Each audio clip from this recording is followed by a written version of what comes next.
하나님 말씀 봅니다. 에베소서 6장 18절 말씀입니다. 신약성경 317페이지에 있습니다. 에베소서 6장 18절 말씀 제가 봉독해 드립니다. 모든 기도와 간구를 하되 항상 성령 안에서 기도하고 이를 위하여 깨어 구하기를 항상 힘쓰며 여러 성도를 위하여 구하라. 아멘.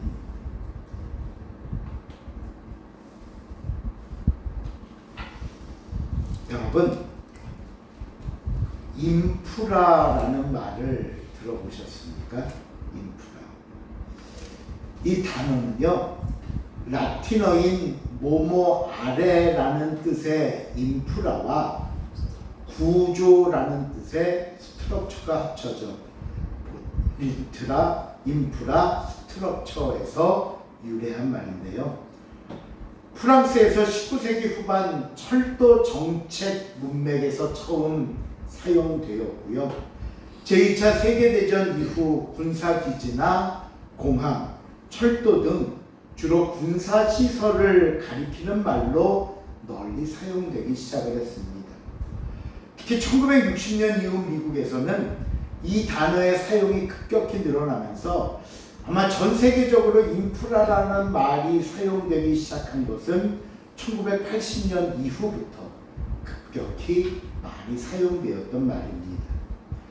오늘날 이 사회 속에서 흔히 이제 이 인프라에 해당하는 것들이 뭐냐라고 해볼 때 어떤 항만이나 공항 시설 또는 도로, 상하수도 같은 것들을 이야기할 겁니다.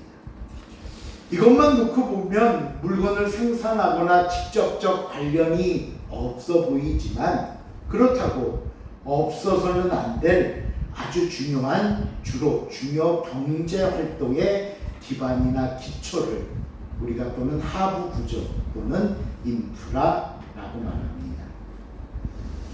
우리가 세계사를 보면요, 고대로부터 로마 사람들은 이 인프라에 대한 분명한 인식을 가지고 있었던 것으로 보입니다. 우리가 잘 아는 시오노 나나미의 로마인 이야기라는 책에서도 로마가 될 수 있었던 이유로 바로 이 인프라를 이야기하곤 합니다. 사실 로마 사람들은요, 지성으로 따지면 그리스인들에게 미치지 못했습니다.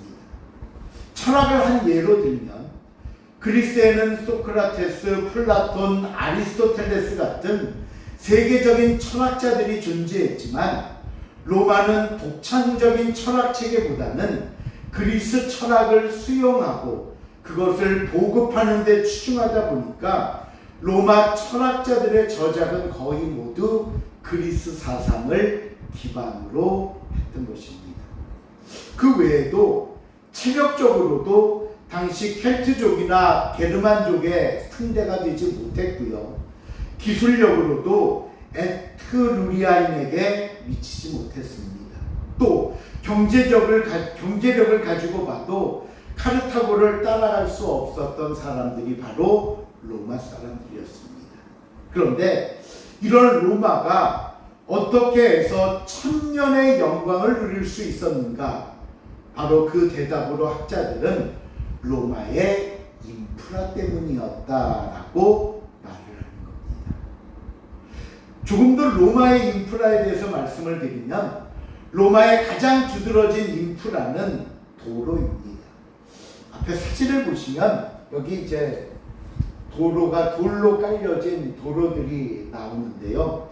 이 사진은 아니지만 그래도 로마의 도로폭은 대략 10m 정도 석재 공사로 진행이 됐고요. 이렇게 돌로 만든 도로는 약 375개를 통해 8만 킬로미터 정도의 도로가 정비되어 있었고요. 자갈 포장까지 합치면 약 15만 킬로미터의 도로가 정비되어 있었다고 합니다. 로마인들은 이 도로를 통해 물건을 운송하면서 막강한 경제력을 가질 수 있었고요. 군사적으로도 많은 군인들이 짧은 시간에 국경이나 아니면 점령지 반란 지역으로 이동해서 전쟁에 참여하거나 반란을 진압할 수 있었던 겁니다. 도로. 두 번째, 로마인들의 인프라는 상수도 시설입니다. 또 한번 사진을 보시면 로마의 그 석관으로 된 상수도 시설을 볼 수 있는데, 밑에는 현재 남아있는 시설 중에 한 모습이고요. 요것을 어떤 도형처럼 이렇게 나타낸 그림이 위에 있습니다. 이렇게 해서 물을 요 위로 흘려서 아랫동네까지 보냈는데, 지금도 로마 식민지 가운데 한 곳이었던 튀르키예, 옛날에 터키라고 그랬죠. 거길 가보면 로마가 수로 공사를 할 때 썼던 석재 수도관이 그대로 남아있는 것을 볼 수 있다고 하고요. 그런데 이 수도관을 통해 얼마나 많은 물을 사용했는지, 그때 사용량이 지금의 뉴욕이나 도쿄 사람들의 사용량에 버금갈 정도였다라고 말을 합니다. 생각해 보십시오. 그들은 이 수로를 통해 매일매일 신선한 물을 가지고 식수를 썼고, 또 공중 목욕탕 등을 통해 목욕을 함으로써 전염병과 같은 질병들도 예방할 수 있었던 겁니다. 제가 왜 설교 앞에서 이렇게 로마와의 인프라에 대해서 길게 말씀을 드리는가 하면요, 오늘날 저와 여러분의 삶에서 특별히 매일매일 힘겨운 삶의 전쟁과 같은 성도들의 모습 속에서 우리에게도 영적인 인프라가 중요하기 때문입니다. 그러면 성도에게 있어서 영적인 인프라는 무엇을 말할 수 있을까? 오늘 우리가 함께 살펴보려고 하는 영적 인프라는 기도입니다. 기도. 흔히 성도들마저도 기도에 대해 오해하는 경우를 종종 볼 수 있는데요. 어떤 사람들은 기도해도 당장 어떤 결과가 내 눈앞에 던져지거나 나타나지 않는다고 하면서 기도에 실망하는 분도 있습니다. 뭐 기도해도 하나 달라지는 것도 없더라. 기도하고 눈 떴더니 여전히 세상은 똑같더라. 또 누군가의 어려운 사정을 듣고 제가 함께 기도하겠습니다. 기도할게요. 너무 걱정하지 마세요 라고 대답을 하면 그 대답을 그저 특별히 할 말 없으니까 대답을 회피하거나 아니면 대충 둘러대서 보내려고 하는구나 라는 정도의 말로 생각하기도 한다는 겁니다. 하지만 여러분, 아닙니다. 기도는 할 말 없을 때 둘러대려고 하는 얘기도 아니고요, 공허한 대답도 아닙니다. 기도에는 분명히 힘과 능력의 결과가 나타납니다. 그래서 기도가 중요하다는 것입니다. 특별히 오늘 본문을 보시면 바울 또한 기도의 중요성을 알고 있었기 때문에 기도를 언급하면서 우리에게 기도가 무엇인지, 또 기도를 어떻게 해야 될 것인지 가르쳐주는 것이 바로 본문의 내용인데요. 첫째로, 그럼 기도란 어떨 때 어떻게 해야 하는 것인가? 거기 보면 몇 가지 그 대답을 이렇게 합니다. 첫째로, 모든 부분에서 기도가 필요합니다.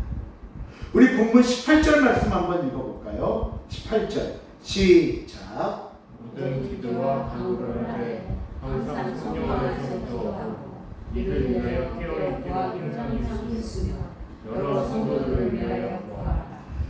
우리가 먼저 하나님께 어떤 것을 기도해야 하는가 묻는다면 18절 제일 앞에 보니까 성경은 모든 것에 대해서 기도해라 라고 말씀합니다. 모든 것. 빌립보서 4장 6절을 보면 이와 같은 의미로 말씀하시는데, 거기 보니까요, 무엇도 염려하지 말고 아무것도 염려하지 말고 다만 무슨 일에? 모든 일에 기도와 간구로 너희 구할 것을 감사함으로 하나님께 아뢰라. 분명히 아무것도라고 하셨습니다. 아무것도 염려하지 말고, 그리고 모든 일에 기도와 간구로 하나님께 아뢰라. 이것이 우리가 기도해야 할 기도의 법입니다. 흔히 이런 질문들 하시는 거 듣습니다. 목사님, 이런 것도 기도해야 되나요? 목사님, 이런 기도도 하나님이 들어주시나요? 예, 물론입니다. 기도하십시오. 여러분 삶의 모든 것을 하나님께 기도로 아뢰십시오. 당연히 하나님이 들으시고 응답하십니다. 둘째, 아까 18절에 보니까요, 항상 기도하라라고 말씀합니다. 이 말은 물론 우리가 기도를 하기 위해 하루나 또는 특별한 시간을 정하고 그 시간을 기도의 시간으로 지키는 것도 중요하지만, 삶 속에서 항상 기도하며 사는 삶이 되어야 한다는 것입니다. 어떻게 살면서 항상 기도할 수 있습니까? 제가 그 방법의 한 예로 예전에 숨 쉬는 호흡 기도에 대해서 말씀드린 적이 있습니다. 우리가 늘 호흡해야 살 수 있듯이 항상 하나님을 기억하면서 말로 그냥 툭툭 내뱉듯 기도하는 것을 의미하는 겁니다. 꼭 우리가 어떤 정해진 시간, 어떤 정해진 장소에 눈 감고 두 손 모으고 기도하지 않아도 순간순간 하나님 도와주세요. 하나님 잘 감당하게 해주세요. 하나님, 내가 지금 누구를 만나러 가는데, 어떤 일을 해결하기 위해 가는데 잘 일이 마무리되게 해주십시오. 그 순간순간 갖는 마음과 말하는 것도 기도라고 말씀드렸습니다. 그래서 중요한 것은요, 항상 하나님을 기억하면서 하나님께 기도하는 마음과 모습이라는 것입니다. 셋째는 깨어 구하기를 항상 힘쓰라고 가르쳐 주십니다. 깨어 구하기를 항상 힘쓰라. 특별히 이 깨어 있어야 한다라는 말씀은요, 우리가 기도해야 되는 가장 중요한 이유 중에 하나인데, 왜 항상 깨어 있으라는 말을 쓰셨는가? 우리는 삶 속에서 깨닫건 깨닫지 못하건 마귀와 싸우는 영적 군사들입니다. 그래서 언제 어디서 어떤 모습으로 공격해 올지 모르는 적을 방어하고 물리치기 위함입니다. 생각해 보세요. 최전방에서 적을 감시하는 군인이 초소에 올라가 졸거나 딴짓하느라 한눈 팔면 되겠습니까?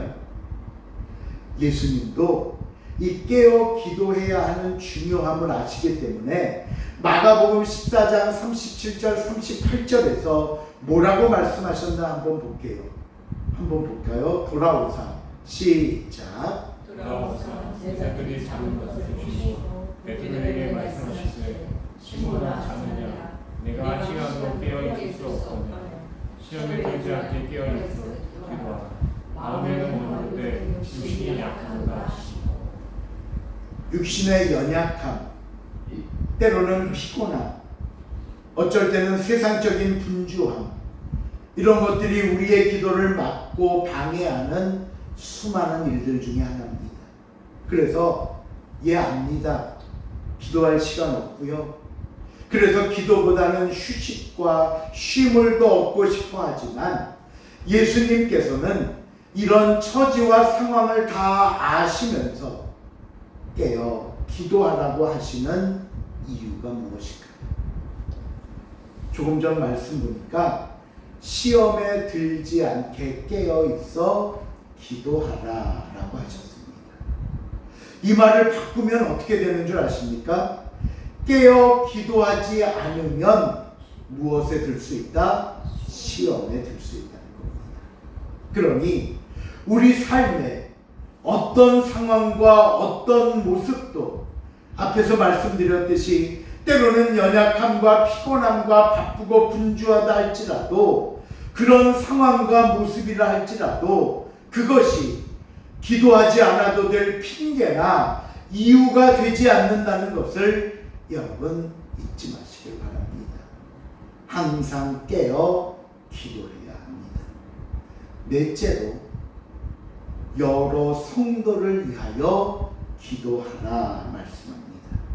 이것은 그럼 우리의 기도의 대상은 어디까지 넓어져야 될까요?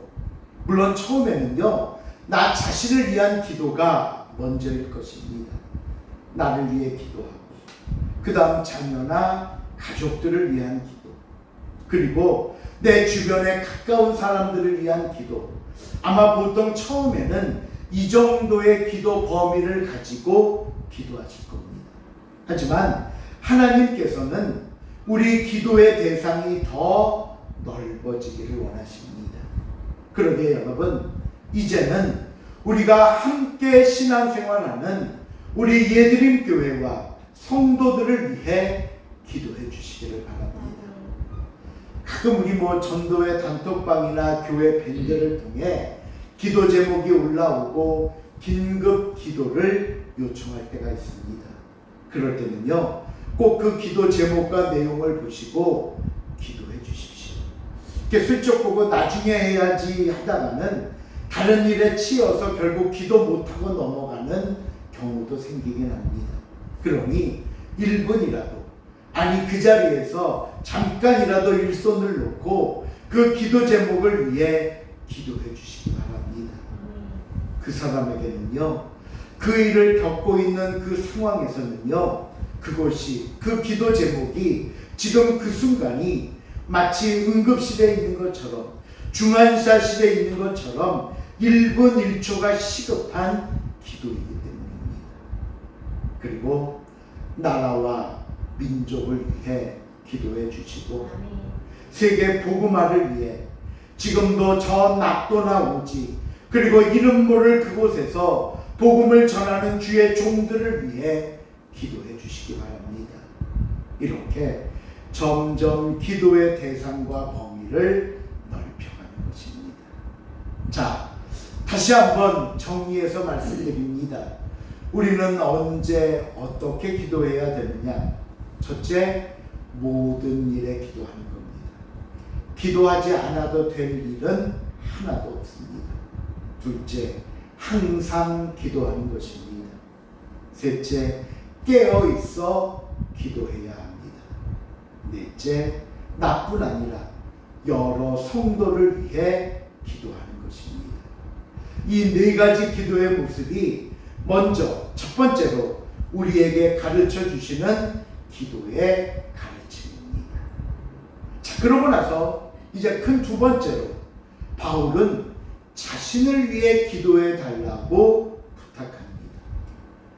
이게 종종 대화하거나 만나서 얘기하다 보면 어떤 분들은요, 자기 기도 제목을 내놓거나 기도 부탁하는 걸 굉장히 미안하게 여기거나 창피하게 생각하는 분들이 계십니다. 하지만 아닙니다. 내 문제니 그저 나 혼자 기도하면 된다 생각되시겠지만, 아니 바꿔서 생각해 보세요. 만일 내 문제는 각자 알아서 기도하면 된다면 왜 성경에는 굳이 서로 기도하라고 말씀하시고 함께 기도할 때 은혜와 능력이 더 크다고 말씀하시겠습니까? 야고보서 5장 16절 하반절 말씀 읽어볼까요? 시작. 하나님을 위하여 서로 기도하라. 의인의 근본을 역사하는 힘이 큽니다. 예, 서로 기도하라. 의인들이 함께하는 기도는 역사하는 힘이 뭐합니다? 큽니다. 사도행전 12장 5절을 보면요, 헤롯이 세례 요한을 죽이고 베드로마저 옥에 가두는 사건이 벌어집니다. 이 사건을 놓고 교회가 어떻게 했는지 보십시오. 읽어봅니다. 사도행전 12장 5절 시작. 베드로는 옥에 갇혔고 교회는 그를 위하여 간절히 하나님께 기도하더라. 예, 교회는, 성도는 옥에 갇힌 베드로를 위하여 간절히 하나님께 기도하더라. 여러분, 여럿이 함께 기도할 때 더 큰 힘과 효과를 발휘하는 것입니다. 그러기에 기도 제목 나누고 기도 부탁할 수 있는 사람이 믿음의 사람이고 지혜로운 사람입니다. 그렇다면 바울은 자신의 어떤 문제를 놓고 기도 부탁을 했을까? 다시 오늘 본문으로 돌아와서 본문 19절 20절 말씀입니다. 또 나를 위하여 시작. 또 나를 위하여 구할 것은 내가 주사 나로 이끌어 복음의 비밀을 담대히 알게 하옵소서 할 것이니 이를 위하여 내가 쇠사슬에 자신이 되는 것은 나로 이를 당연히 할 말을 담대히 알게 하십니다. 바울은 지금 옥에 갇혀 있는 상태입니다. 하지만 자신이 옥에 있다는 사실에 실망하거나 좌절하고 자포자기하는 마음이 아니었습니다. 자신이 어디에 있든지 이곳에서 내가 감당해야 할 하나님의 사명을 찾았던 겁니다. 하나님이 나를 이곳에 보내시고 하나님이 비록 옥이지만 이곳에서 이런 사람들을 만나게 하신 이유가 무엇인지 그는 알고자 노력했습니다. 그러니 생각을 바꾸어서 평소 같으면 갈 수 없는 곳에 가게 하시고 평소 같으면 그 안에서 만날 수 없는 사람들을 만나게 하셨으니 내가 비록 옥이지만 이 안에 있는 동안 이 사람들과 지내는 동안 최선을 다해 복음을 전해야겠다 결심하면서 이 사명을 잘 감당할 수 있도록 기도를 부탁하고 있는 겁니다. 이 시간 사랑하는 성도 여러분, 저와 여러분은 지금 어디에 머물고 어디에서 일하고 계십니까? 그곳에서 만나는 사람들은 누구입니까? 하나님이 나를 그곳에 보내시고 나에게 그들을 만나게 하심은 저와 여러분을 통해 그곳에 하나님의 뜻이, 그곳에 하나님의 복음이, 그곳에 하나님의 사역이 펼쳐지기를 원하시는 인도하심이 있다는 사실을 믿으시기를 바랍니다. 그러기에 기도하십시오. 잘 감당할 수 있도록 기도하시고요. 그러면서 최선을 다하십시오. 이것이 나를 위해 기도해야 할 기도의 제목입니다. 말씀을 맺습니다. 우리가 살면서 절대로 소홀히 해서는 안 될 영적 인프라는 기도입니다. 왜요? 기도는 성도의 영적인 호흡입니다.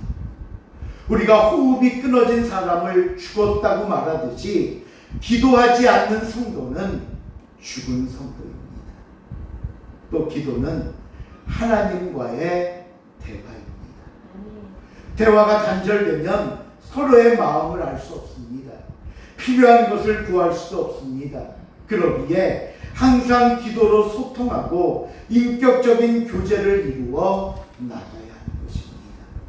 여러분, 이것이 기도이며 이 기도의 중요성을 다시 한번 깨닫고 오늘 우리가 본문을 통해 말씀을 배운 대로 항상 모든 일에 깨어서 나와 주변 사람들을 위해 기도하는 복되고 귀한 삶이 될 수 있기를 주님의 이름으로 부탁을 드립니다. 기도하시겠습니다. 사랑의 하나님, 감사합니다. 오늘도 우리에게 귀하고 복된 주의를 허락하시고 하나님을 예배하며 하나님 앞에 기도할 수 있는 은혜 주신 것 감사를 드립니다. 기억하여 주시고 그 말씀대로 사는 삶이 되게 하사 언제나 주님과 동행하는 복되고 귀하고 아름다운 모습 되게 하여 주시옵소서. 감사드리오며 예수님의 이름으로 기도하옵나이다. 아멘.